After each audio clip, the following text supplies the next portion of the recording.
També ha demanat el Partit Popular treballar tots junts en referència als socis de govern a l'Ajuntament de València després de les diferències que han mostrat els socialistes i Compromís sobre el decret sobre els remanents dels ajuntaments.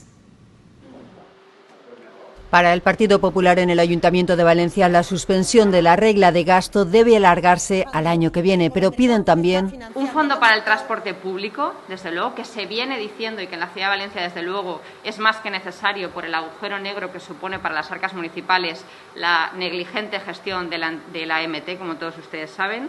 y un fondo para las entidades locales con ayudas directas que no estén condicionadas a la entrega de remanente. El PP ha ofrecido datos que reflejan el aumento de las ocupaciones ilegales de viviendas en la provincia de Valencia. Nosotros queremos que el Ayuntamiento de Valencia habilite una oficina antiocupas para asesorar a las comunidades de vecinos que se ven con una situación así. Y además han solicitado a la delegada del Gobierno una reunión para conocer exactamente cuántas denuncias existen.